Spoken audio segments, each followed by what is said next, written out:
On today's show, we will dive into a real-world case of AI-driven crime, discussing how a deepfake scam led a British company to a $25 million loss. I'm Daniel. I'm Mateus. And this is the Human AI Experience. We'll be right back.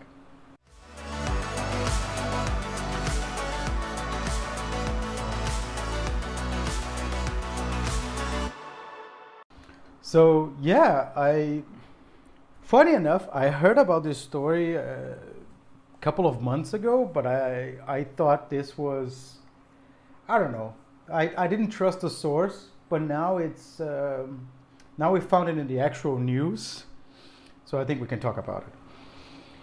So yeah, definitely, I had the same feeling because I received this big loss, and then suddenly no one talks about the company, so it was kind of it was so weird, the way that it happened, that I thought wasn't actually true. It was just this made up story for me, until we find this.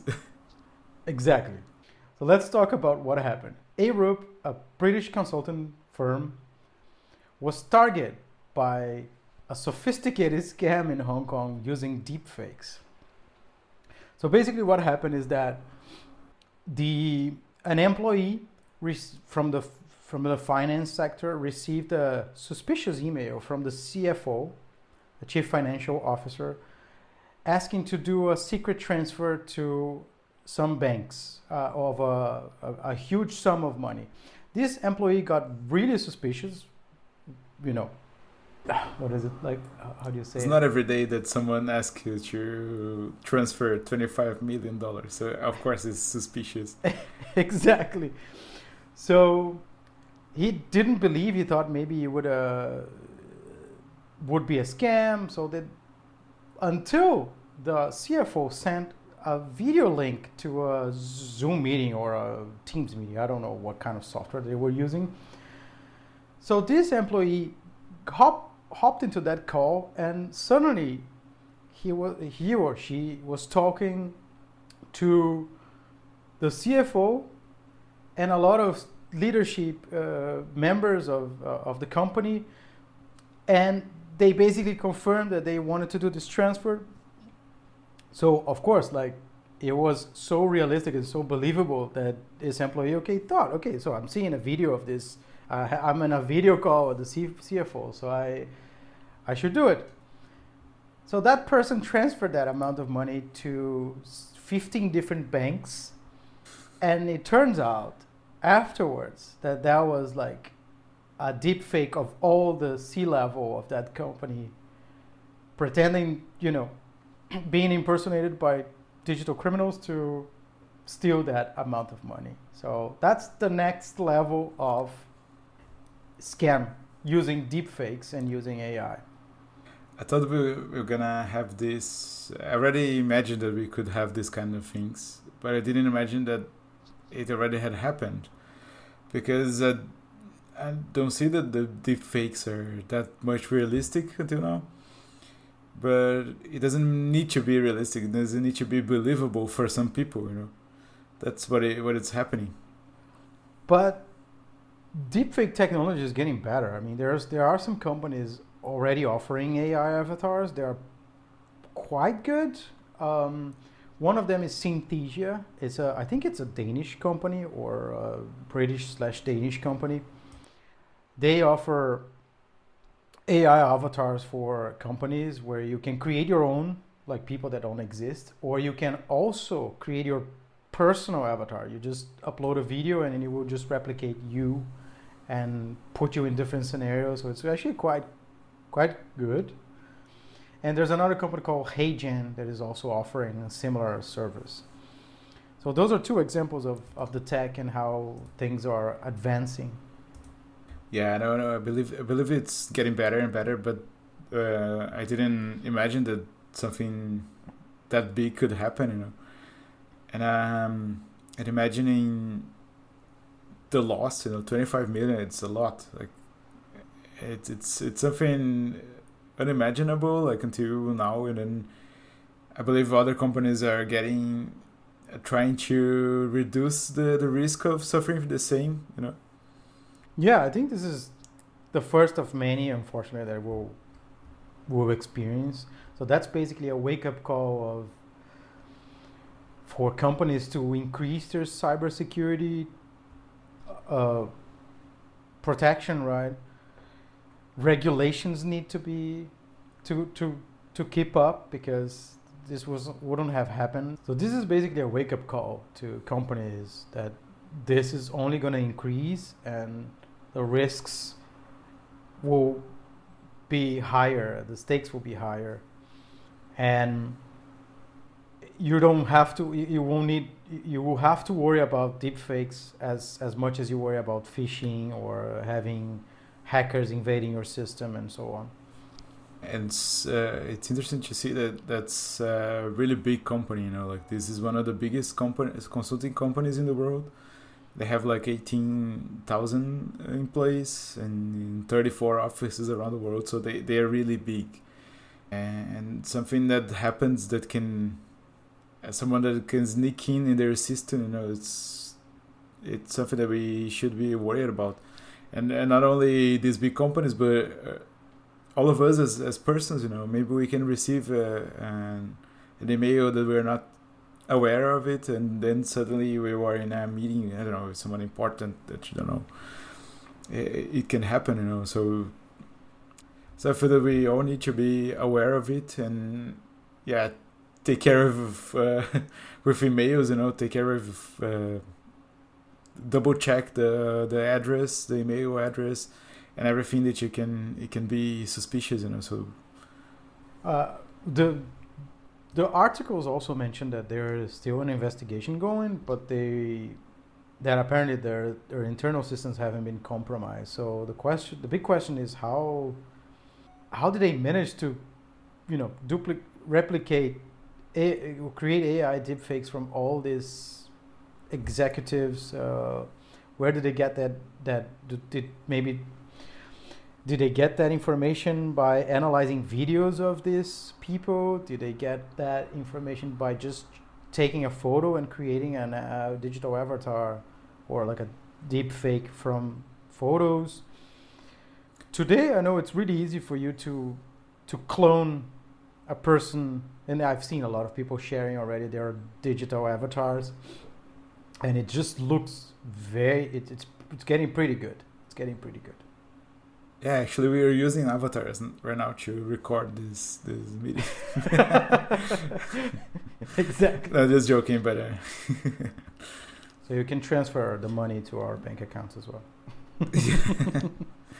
No, but the thing is that it's becoming really realistic, and but probably they have taken some videos from interviews, or even you know, today you can find easily a lot of information about the person.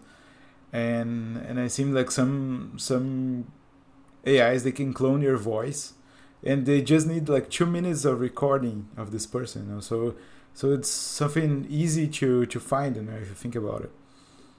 But the way it's the question that I've been doing is like, how can companies protect themselves? Because at the same time, a lot of companies and important people, they are more and more in the media. So because that's now how the marketing is working in our world, you know. Internal marketing is greater than external marketing. So CFOs, CEOs, like even normal people like engineers, and for example in this company case, like engineers, architects, they are in the media, you know, and they need to be. So how can we fight that? You know, what is where can we fight the balance between being the media and the risk of someone clone you, you know, in some way? Yeah, your exposure is only going to be higher and higher because you need to be on social media. You need to produce video content. So that's only going to make it easier for bad actors to just clone you and, you know, take advantage of you. But that's a good question. How do we prevent this from happening, right?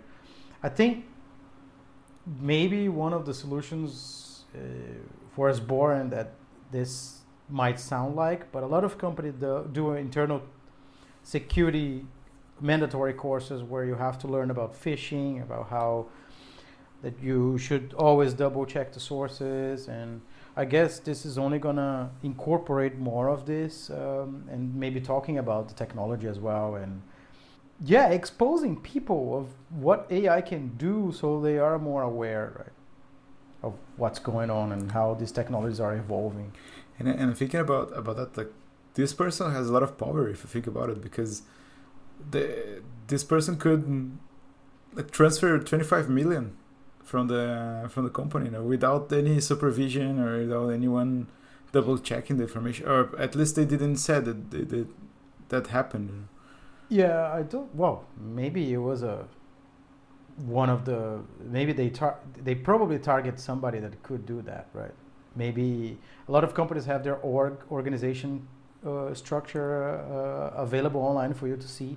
So maybe they found the direct report of the CFO, and then that person should probably have the authority to send money elsewhere. So I guess it was a very well planned scam, and somebody that understands technology as well. Yeah, definitely. And I feel that there's some ways of making this money disappear. For example, if you put it in Bitcoin and then you put it in a lot of different wallets, you can kind of spread this money all around. So it can be hard, if they really knew technology, it can be a hard thing to find these people, Yeah, I don't know if they caught whoever did that. They might be still trying to figure it out, but I was quite surprised when this actually turned out to be real. Yeah, me too. Especially because it looked like a fake story, This is stories that we talk to each other, like, yeah, I know. Have you seen that a big company were lost like 25 million with a deepfake? And then this kind of stories, they don't look real. And then when you see it, I'm a bit in shock still, like, with this information. Yeah, quite surprising. But unfortunately, I think this is only gonna get more widespread, and we will need to create measures to prevent that. Yeah, I know that some companies are thinking about a stamp or something that you can identify that, But I don't know if that's, maybe this can be wrecked or can be copied too, So it's I don't know. It's something that I can see a solution like right away. Like I can see a solution that is definitive, and effective.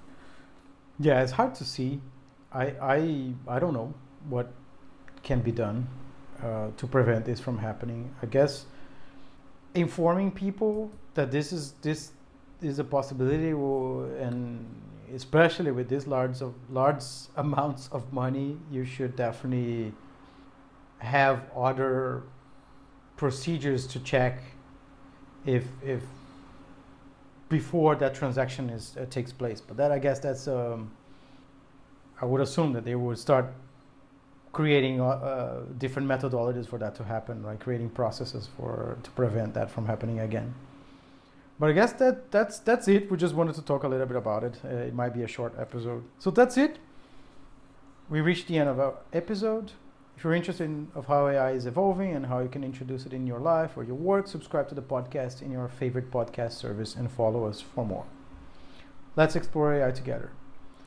If you have any questions for us, you can reach out to us at hello@humanaixp.com or connect with us on Instagram @humanaixp. Thanks for listening. See you next week.